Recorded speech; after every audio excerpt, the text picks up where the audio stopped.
Hi, everybody. My name is Taylor Spaziani, and I'm here with the Sexual Health Alliance. Today, I have Dani Higgins with me. Thank you so much, Dani, for being here. I really appreciate you taking the time to do this interview with me. Yeah, not a problem. Thanks for having me. Absolutely. So to get us started, I guess I just kind of want to know a little bit about you. So do you want to tell us about yourself and kind of what you do in your life? Yeah, sorry, there's strange noises outside. I'm Dani Higgins. I'm a licensed professional counselor in Denver, Colorado, licensed in the state of Colorado, and a national certified counselor as well. I'm a psychotherapist who specializes in gender identity, LGBTQ populations in general, kink populations, people who are non-monogamous, and then as far as mental health challenges, just people who are in transition in some way or another in their lives, trauma, codependency, ADHD, autism spectrum, and those are the big ones, really. Uh, so I've been doing this work for, goodness, 5+ years now. And I'm in private practice for the past 2 years, especially specializing and more um, explicitly and in my advertising to the populations that I work with. And my caseload is entirely, yeah, gender and sexual minorities, basically. Thank you so much for your work in the community. Yeah. Appreciate it. Thanks. A little bit more about you. Do you have maybe some top 3 bucket list items? Bucket list items, like Yeah, just in general in life. yeah. Just for your personal life, things you want to do before you die. Okay. I would like to do a horseback tour across Mongolia. That's a like 5-year plan thing. Yeah. I have a couple horses that I do a lot of riding with. I'd like to eventually maybe get certified in equine assisted psychotherapy. There's the Gestalt Equine Center out here for equine assisted psychotherapy, but so I do a lot of that. And then I'd like to figure out how to make live action role playing into something of a therapeutic modality or use it therapeutically. I've been doing live action role playing since 2005 and find it a very powerful medium for self-exploration and skills development and skills practice and personal development in general. And so I think it could be really powerful and useful therapeutically if I could figure out how to make that happen. Yeah. So that's another bucket list item. And then 3, goodness, I'm not actually sure for number 3. There's a lot of places I'd like to visit or things I'd like to do, but like those are the big things I'd like to do before I die, I guess. And major life goals. I guess the other bucket list life goal would be to have a poly household with multiple nesting partners. I live with my one nesting partner, and then we're talking with a middle distance partner of mine right now about potentially all living together eventually. So. Oh, that's so fun. Yeah, that would be awesome. Yeah, I've been polyamorous since I was 19, and I'm 34 now, so it's been, since it's been a while. Well, it's really cool. Thank you for sharing. So being involved in all that you do and everything that you are, who would you say is your gender or sexuality role model?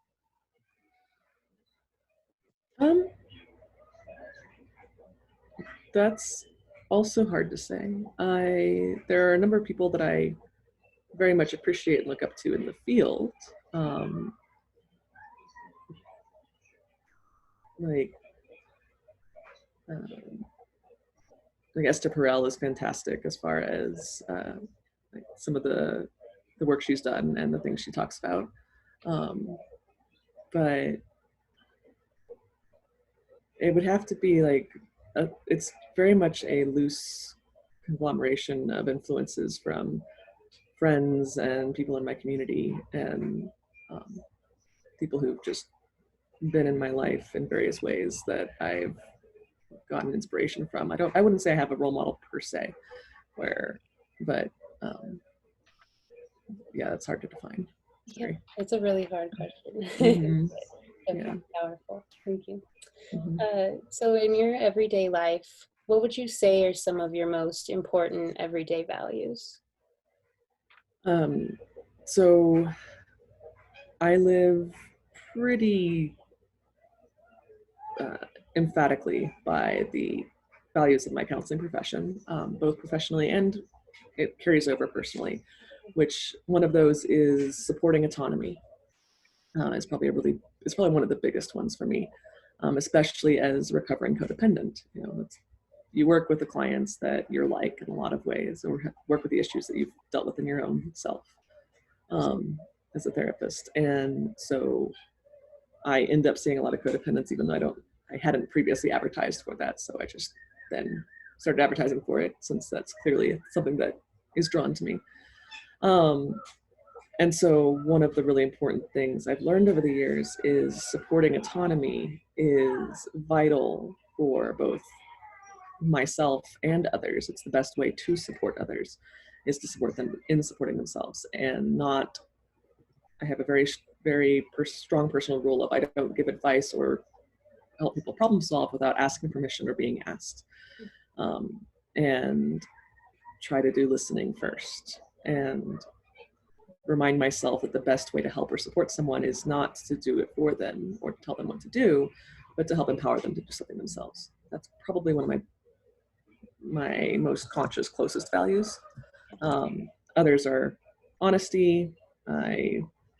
Um, I don't lie, and I view it as at the very least unskillful, at the very worst, you know, obviously deceptive. And um, I justice, equity, um, and working towards equity in whatever ways you can. Yeah, absolutely, that's beautiful. Thank you so much for sharing, Danny. So something we're doing on this panel for Mm-hmm. this conference with Lee is Mm-hmm. we're asking people who are trans, non-binary, or gender diverse Mm-hmm. some ways that people have tried to be an ally but might Mm-hmm. have missed the mark.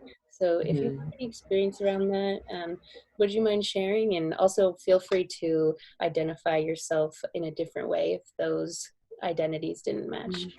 Yeah, I'm non-binary. I use they them pronouns. I guess I should have mentioned that in my intro. Um, but yeah, I don't identify as male or female, and I identify as trans, um, which not all non-binary people do. Um, I guess some of the worst advice or some of the more crappy things I've seen people do um, is one I hear a lot about from clients who've talked to therapists and who then go, "Oh, you're trans. I've maybe rarely worked with trans people, and maybe I'm a cis therapist, and so now every issue you bring up, I bring back to you being transgender, and it must be because you're dysphoria that you are insert all these issues here." Along with that is people trying to just put their own agenda on others. This goes back again to the value of supporting autonomy, um, of saying, "Oh, this is the way you're supposed to be trans, or the right path, or Yeah.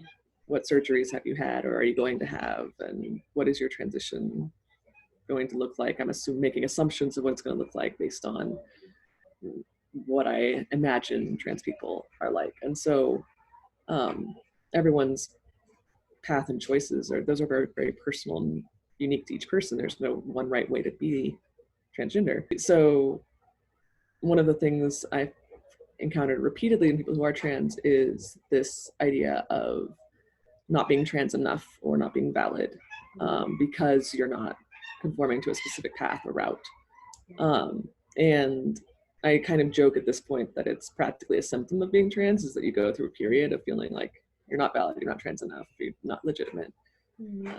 And I wouldn't go so far to say it's a universal experience, but it's universal as far as it's total in all the people I've encountered and talked to. And perpetuating that from someone, perpetuating that either as a community member or as someone outside of it is really not okay. Absolutely. Mm-hmm. That's extremely insightful, Dani. Thank Mm-hmm. you so much for sharing. Much appreciated. Mm-hmm. On the contrary, I guess, when would you say you can recall a time that maybe somebody provided you unexpected allyship, something that Mm-hmm. you thought would maybe never happen before? Mm-hmm. Definitely. So I definitely went through the phase early on of feeling, not trans enough, or I don't want to bother people, or being non-binary. It's something most people don't encounter. So Mm-hmm. and this is of course was back in 2005 when I was going through this initially. And so I'm like, well, maybe I prefer they them pronouns, but I wouldn't.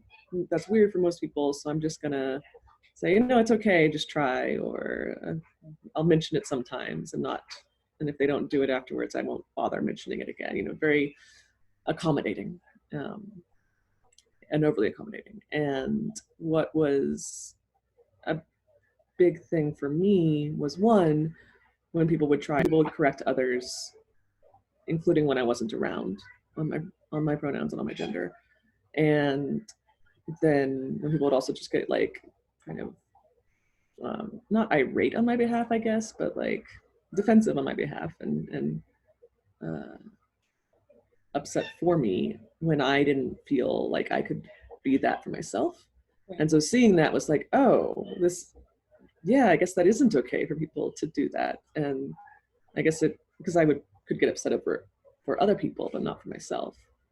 So having other people do that for me was very, very empowering, validating, and encouraging, I was and going to say, unexpected. yeah, sounds extremely validating. I can hear that and feel that. Mm-hmm. Thank you for sharing. So, in your opinion, what do you think are some ways, or what would you say are some ways that somebody can be an ally to the trans, non-binary, or gender diverse communities?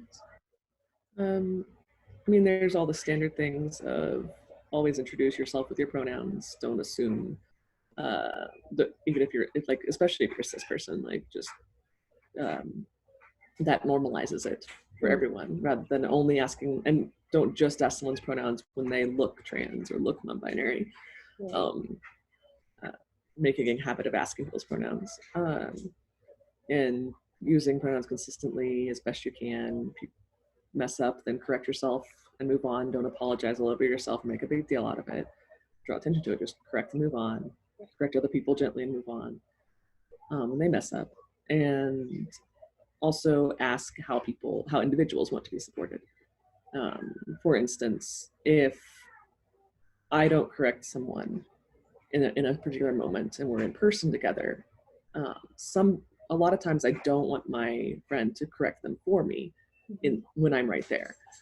Sometimes I'm just like, I don't have the energy to deal with it. I don't want to deal like with a whole talk about it. I don't want to draw attention to it. And so someone else drawing attention to it is also like, and because I'm right there, I now have to deal with it too.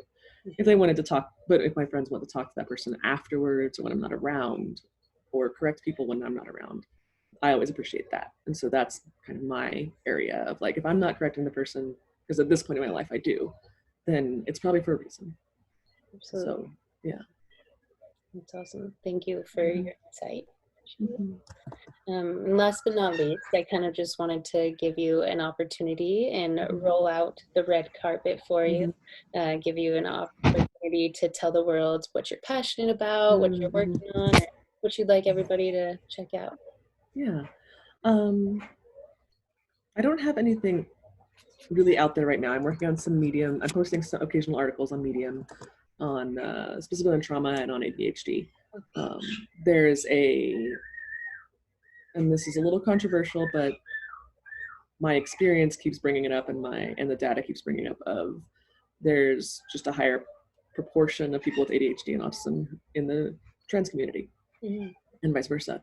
68% of my caseload has ADHD, and it's often it's often underdiagnosed, not diagnosed till much later.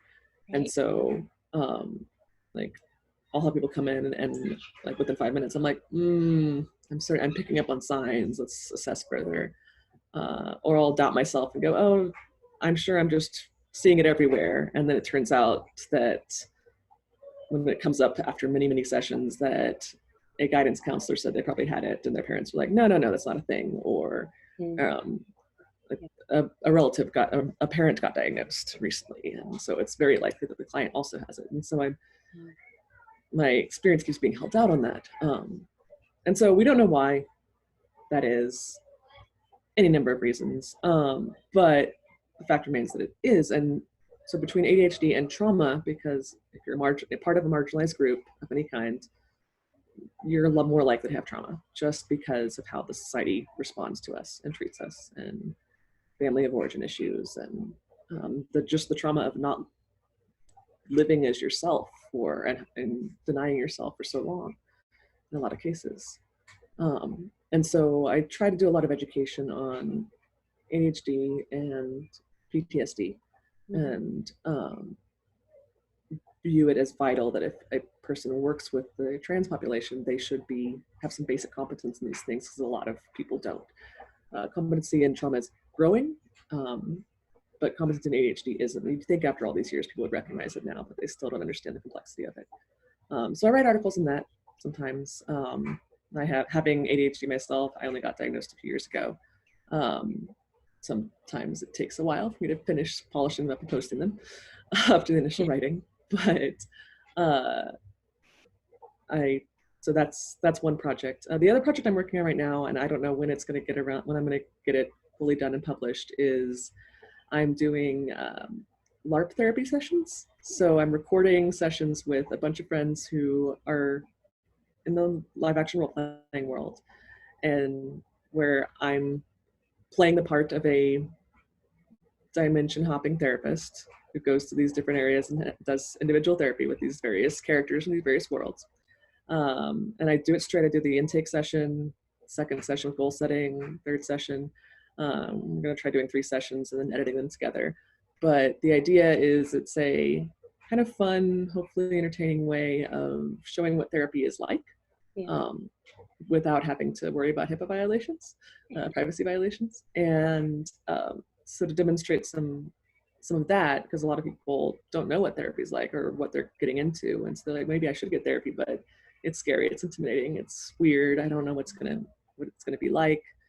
And so being able to demonstrate that and have that accessible, and make it more accessible, is a goal of this. Plus it's something to do in quarantine. It's not just continuing to talk about the pandemic in every session they have. Yeah, absolutely. I'm sure that's very present right now. Mm-hmm. Oh yeah. Well, awesome, Dani. Thank you so much. I really appreciate your time. I know everybody will get as much joy from listening to you as I do. Yeah, thank you for having me. Absolutely.